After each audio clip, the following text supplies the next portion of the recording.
Arrondir un nombre, par exemple, arrondir 342 à la dizaine, comme il est écrit ici. Ça signifie trouver un nombre plus simple que 342, mais le plus près possible quand même du nombre qui nous est donné.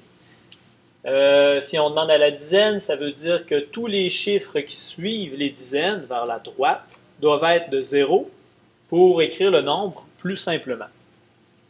Donc 342 par exemple, à la dizaine, ce qu'il faut faire. On trouve d'abord le chiffre qui est à la position demandée. Dans notre cas à nous, c'est le 4 qui est à la dizaine. On regarde le chiffre suivant. C'est un 2. On doit se demander, est-ce que le 2 est plus près de 10 ou de 0? Dans notre cas à nous, c'est plus près de 0. Donc, on va remplacer le 2 et tous les chiffres qui suivent, s'il y en avait eu, on remplace par 0. Ce qui nous donne comme résultat 340. Ici, dans notre exemple suivant, 27 833 à l'unité de 1000. Même principe. On trouve l'unité de 1000, c'est le 7. On regarde le chiffre suivant, et seulement le chiffre suivant qui nous intéresse, c'est un 8. Le 8, lui, est plus près de 0 ou de 10? Évidemment, c'est plus près de 10. Donc, on va remplacer un 8 par 10, ce qui veut dire qu'on va ajouter une unité ici au millier pour avoir notre 10. Donc, 28 000. 28. Et puis ensuite, on remplace tout le reste par 0.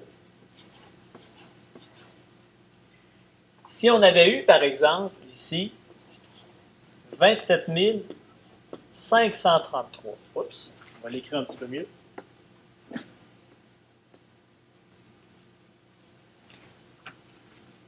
27 533. À ce moment-là, ici, le 5, est-ce qu'il est plus près de 0 ou de 10? Il est à mi-chemin. On aurait, par convention, on aurait décidé qu'on aurait arrondi vers le haut, donc à 28 000 aussi. Donc, ça aurait donné aussi 28 000. Dernier exemple, 239,96 qu'on arrondit au dixième. Même principe, on commence de la même façon. On trouve le chiffre des dixièmes, qui est juste ici. On regarde le chiffre suivant, c'est un 6. Comme c'est plus près de 10, on va ajouter une unité au chiffre suivant qui est ici. Sauf que comme c'est un 9, c'est comme si on ajoutait aussi une unité à l'autre qui est ici, l'autre qui est ici.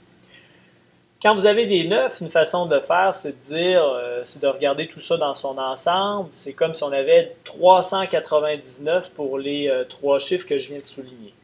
On ajoute une unité, donc on tombe à 400. Le 2 du départ, on n'y touche pas. On a notre 400 ensuite. On remplace le reste par un 0 ici. Puis il reste à placer la virgule au bon endroit. On avait 4 chiffres ici. On avait, 3 chiffres avant la virgule. Donc, après 3 chiffres avant la virgule, on place aussi notre virgule. C'est comme ça que ça fonctionne.